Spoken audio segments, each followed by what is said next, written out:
Welcome, everybody, to the Business Innovation and Technology Podcast. I am Dil Ibrahim, Director of Solutions Engineering at Facebook. I'll be hosting today's show with a very special topic centered around women in engineering.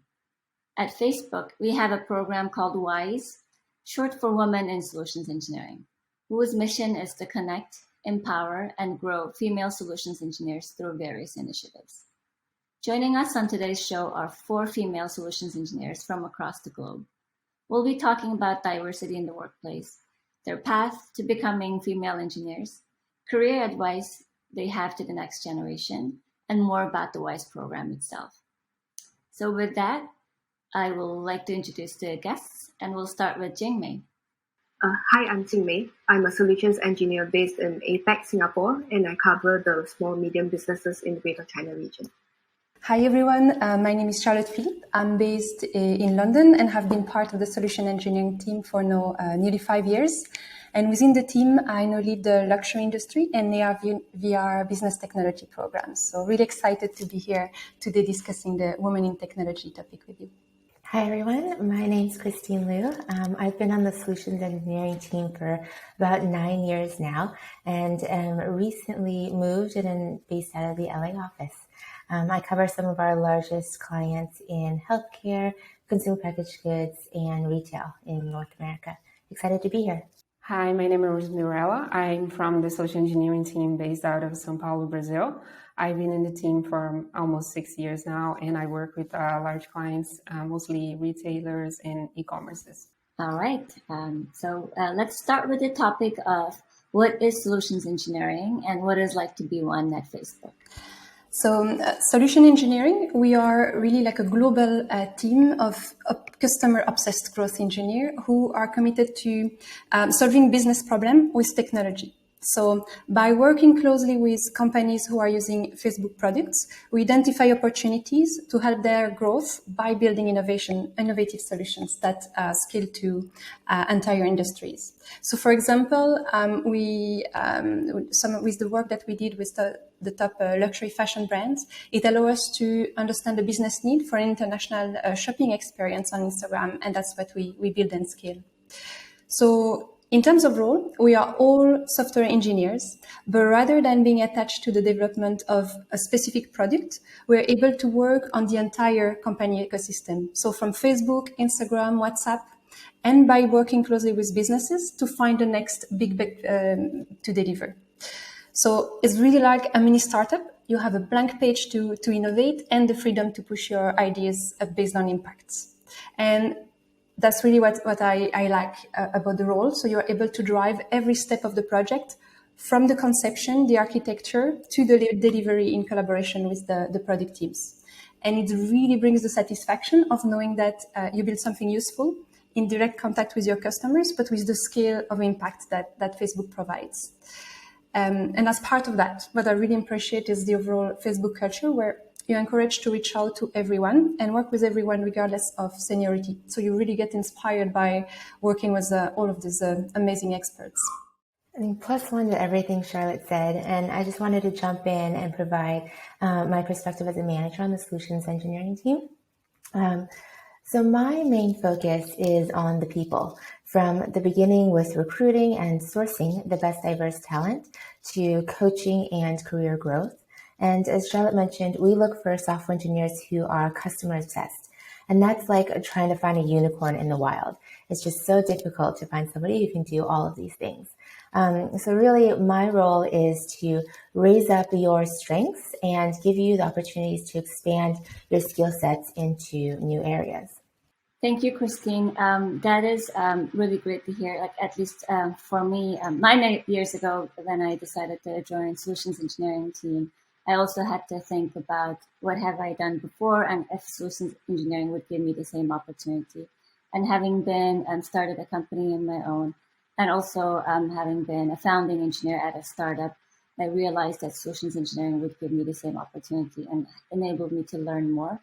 And on top of that, I would work with small businesses and help with them on their journey of being successful businesses. So I'm really excited to be here even after 9 years and still feel fulfilled with my day-to-day work. So let's move to the topic of inspiration. Anybody, if you can pick up this topic, where who inspired you? Was it something in your background that led you to engineering, and what was that path like? So I'll jump in here and tell a bit of my story. When I went into college, I was actually a pre-business major. And the upperclassmen would always tell me that they wish they had more technical background so that they could be more competitive in the job market. So in my second year, I decided to try the Intro to CS class, and I enjoyed it and added on computer science as a double major then. And then when I landed the job at Facebook, there was a ton of imposter syndrome. I mean, first of all, like, wow, this is Facebook. And I assumed that all the engineers here had been coding since they were 4 years old. Like, everybody must be so much smarter than me. And pretty soon they're going to realize that I can't code like they can. And fast forward, like I mentioned, I've been here for now 9 years. Haven't been fired yet, so that's one good thing. But what I've learned since then is that this company values you for your unique skills. And especially in the solutions engineering role, my blend of business and engineering was perfect. So kind of my takeaway for that and my message to everyone is, like, find what makes you uniquely you and find the team that lifts you up and celebrates that. I also have like an interesting story to tell about how I got interested in coding. Actually, the first time I heard about this was when I was so interested in logic and using truth tables to solve logic puzzles and all. And one friend told me that this was the basis of computer science and programming in itself. And I thought he was crazy, and of course, it didn't make any sense. Those two so different words, like something so ancient and something so new. So I thought I really got into figuring this out, and I figured that it was not only right, but it was something that got really interesting. It was so interesting for me, and I borrowed this book where they were teaching programming in a programming language that was in my mother tongue, which was at the time was called Portugal. It's just a pseudocode. And I started learning how to code in this book. And I did all the exercises on this book, and I found that this was so exciting for me. I love doing that. And if I was going to do something as a career, I knew it was something related to that, because I was something that I was doing for fun. So I really enjoyed this book and fell in love with programming, and that's how I got interested in computer science. Thank you, Mirella. I definitely relate to both of your experiences.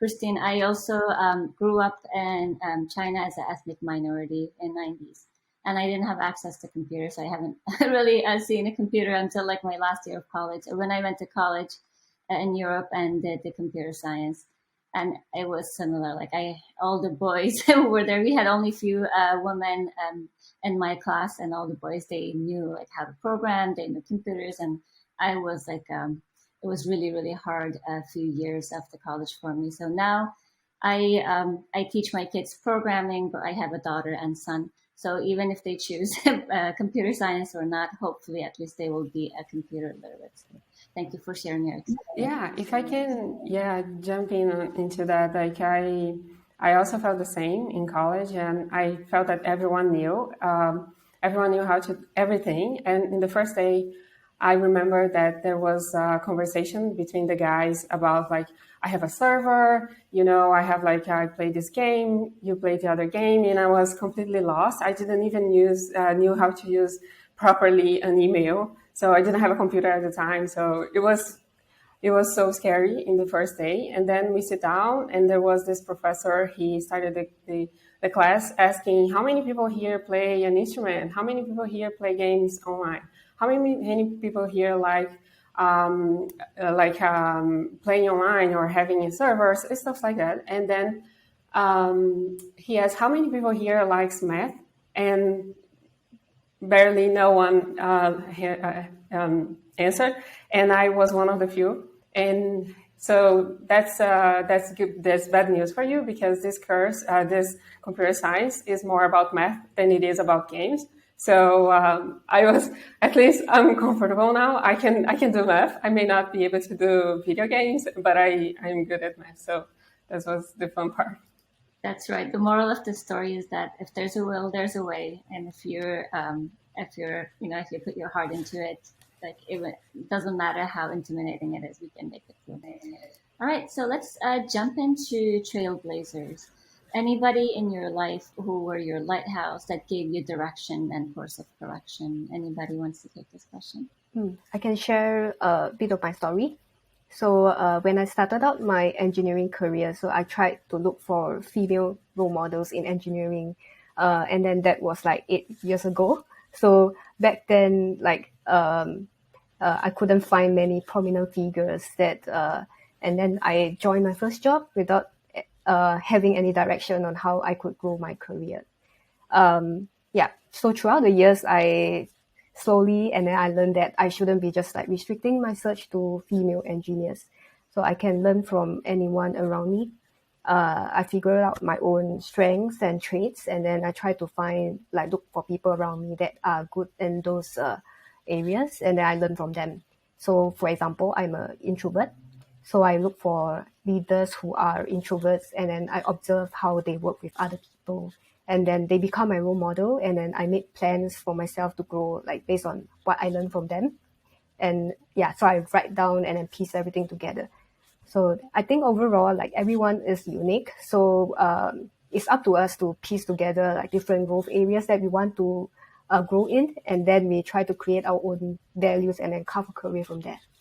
Thank you.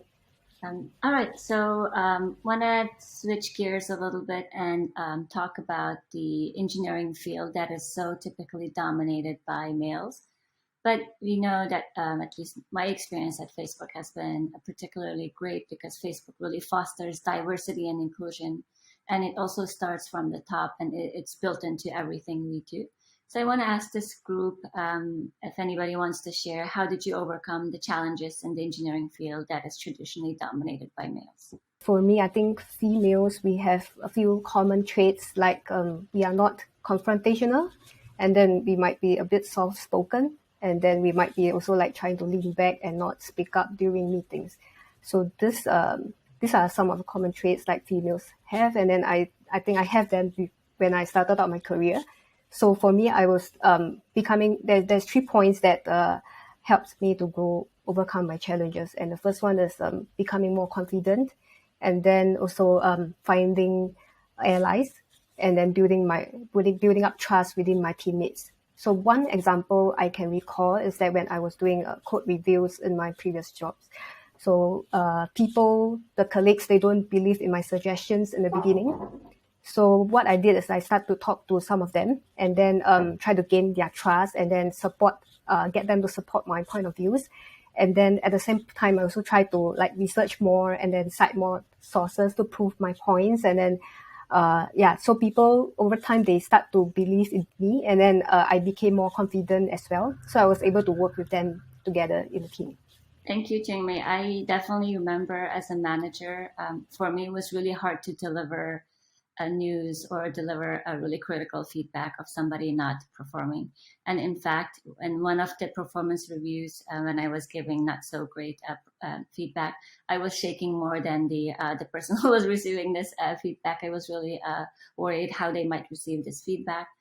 But Facebook had really great these programs and training session and coaching session. And in one of those, I learned that it's actually better to be kind than nice, right? When I was being nice and not giving that critical feedback, I was not helping anybody. So being kind meant that you have to give the feedback in a critical way. It's not personal. It's about the work itself. And that really helped me overcome being able to give the feedback without worrying and without really thinking about what's the right thing to do for that person, for me, and for the team as well. All right. So how about the biases? I know that biases exist in nearly every workplace, whether it's based on gender, age, location, or sex. Anybody wants to share how did you proactively manage these biases in the workplace?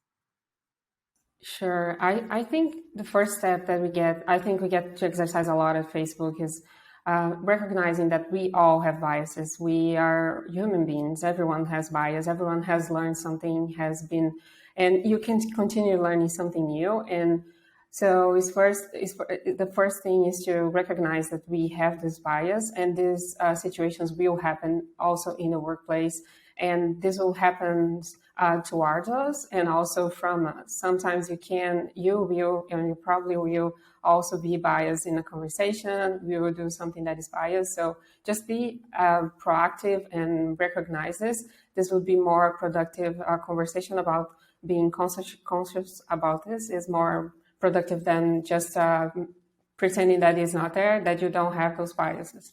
And I think we all are, if you can share, if you can make that person understand that person, maybe that person that is doing that, or maybe you don't have the knowledge yet, there is something that you don't understand yet, some information that you don't have. And maybe this is the opportunity to share this information with that person or learn something from another person. Maybe you are, sometimes it's hard to receive this feedback. So just try to be as open as possible. Maybe at the moment it's hard to be criticized. And sometimes just let this information sink in, and then you take the time to absorb and maybe act on it later. So I think this is one of the good things about Facebook is that we don't try to hide our biases. We are just trying to proactive act on them. One thing that's been top of mind for me on this topic has been kind of what happens behind closed doors. And I think a big part of my role is to kind of manage those biases. In particular, in 30 minutes after we do this podcast, I'm going to go into performance conversations.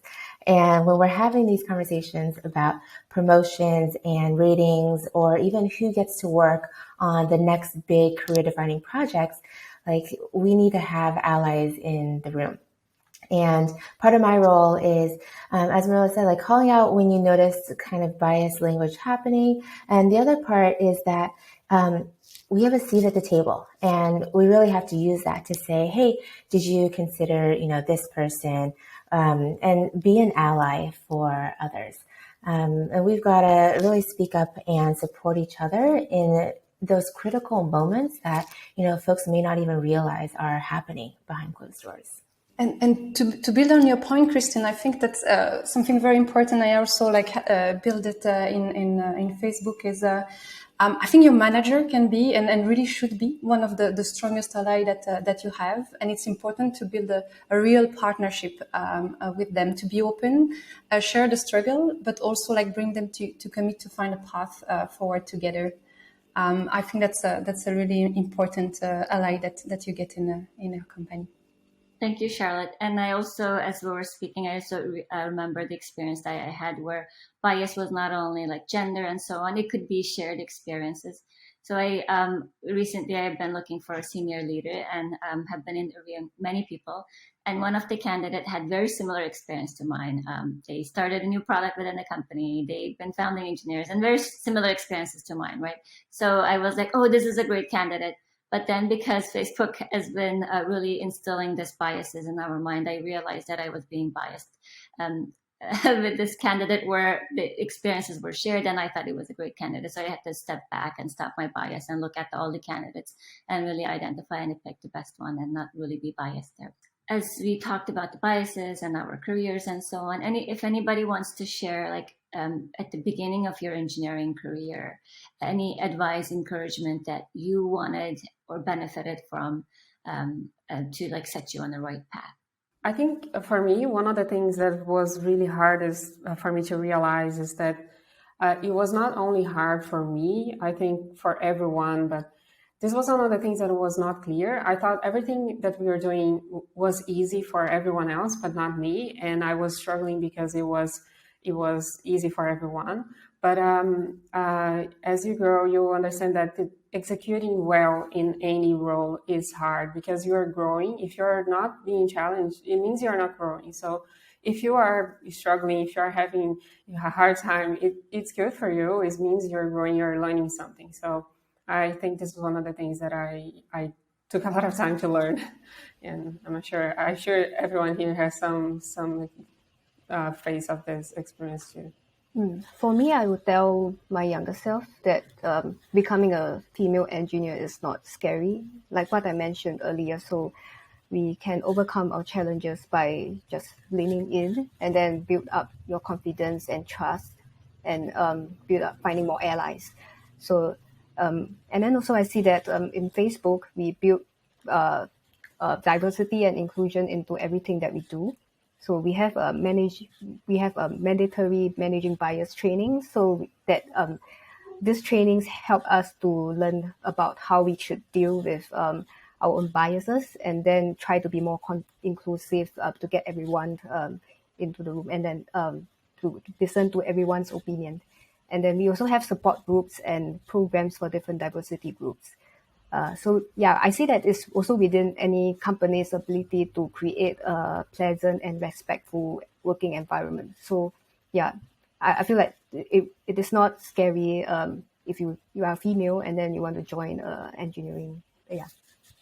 Yeah, this thing about the allies, I have like this a few colleagues in my team, my more direct team, where if we're in a conversation in a situation, maybe they didn't realize something that is happening that is very concerning, and they didn't realize because they are so used to those type of conversations. But if I look at them in a different way, they already know, and they step in and they realize like, yeah, this is not okay. What is happening is not okay. So this is a trusting relationship that I have with my friends and my colleagues at work. So this is something that was built into them with this program on Facebook about being an ally, and they all know that they may not recognize some situations that we do, and also for other people when they are also in those vulnerable situations. So build this allies. This is also, I agree with Jing Mei, is really important. I'm also have been doing mentoring or coaching sessions for young female solutions engineers. And what I learned really works is sharing the experiences. Because when I shared that, when I started out my, not only the career, the school, like all the things that we talked about, worrying about being successful and worrying about not being as good as our male colleagues. And I shared that experience, and their response was like, "Oh, I didn't know. I thought you were director. You would you figured out everything. You were great." But it's so good to hear that you also went through the same path. So that gave them encouragement and also peace of mind that they're not alone in this process. So definitely, the more we can share at all levels of our experiences, I think it's going to really help. It's something that we didn't get ourselves, but being able to provide that for others. So I'm going to switch topic to the expectations for future of women in engineering. Any expectations that you have? What do you hope for? Anybody wants to take this? Sure. If I was going to, one thing that I wanted for women joining the field, I just want women to not be discouraged from engineering fields. I think this is still happening from the conversations that I have just recently, just a few years ago, like a couple of years ago, when I went to events and talked to young women, like 18, 14 even. These young girls, they are still listening to things that they are hearing things from their parents, from friends, from family members, that maybe this is not for you, maybe you should do something else. And this is so heartbreaking, because just because you're a woman, we are still hearing those things. You wouldn't expect that this would be happening still today. So the thing that I would like for the future is that young women wouldn't be discouraged from joining engineering fields. Definitely. I would add on here and just say I would hope for a future where women can be unapologetically themselves in the office, right? So where the engineer can show up to work and dress in heels. We can both like fashion and makeup and math and science at the same time. And, this is a future where, when there's a technical question, the room just doesn't automatically turn to the man in the room. Right? It's a really telling and turning moment in history when we can truly break up with those types of stereotypes. Yep. I remember my dad, we are three girls, and my dad, he was a math major himself, and he came to US in the 90s. And when he came here, he realized that computer technology was the future. So he told all three girls, you guys should study engineering. So I'm so grateful. So we did electrical engineering, my middle sister. I did computer science. And I'm so grateful that he didn't think that his daughters were less than anybody else. And he encouraged all of us to go into the engineering fields. So I hope that more parents, mothers, and fathers encourage their daughters to go into more technical fields or the fields that they feel passionate about. What about the advice that you guys want to give to women who aspire to start or even pivot their career into engineering? Yeah, that's actually an interesting topic, and I think I'm going to be building on what everyone has shared already today. But first, I would say don't hesitate to get started, really. You may feel that you start from scratch, but actually there is always a lot that you can bring from your past experience. And I would emphasize also that there is not just one role, but many different flavors of tech roles. And being successful would require you to look at your own strengths and see how this then completes your technical skills. So that you're able to build a role that really fits you. So if you pivot from another career, that's maybe bringing your industry knowledge, maybe people or project management skills, but just really bring what you are passionate about. And yeah, what's really helped me personally, and I wish I started earlier, is having mentors and really actively looking for them. So understanding of the power of having allies with people who have the experience and skills that you really wish to develop. So I would say look for diversity, women and men, not just one person, and look also for communities. So there's Women Who Code, there is She Can Code. All of those offer free training and coaching. So you really don't need to reinvent the wheel, but you can build on top of what's already there. And finally, I mean, I wish being a woman wouldn't even be part of the question. I think we can also all make a difference here by encouraging equally the new generations to take on careers in tech, and it starts with our kids and the generation coming. And I know everyone has touched on the subject already, so it's exciting to see that we are like-minded on that. All right, thank you, Charlotte. So I think that wraps up our today's conversation. Thank you everybody who spent invested time listening into the podcast. Hopefully this was helpful or added value to any questions, any things in your life. You can find us on LinkedIn, and we'll post our link profiles into the show notes.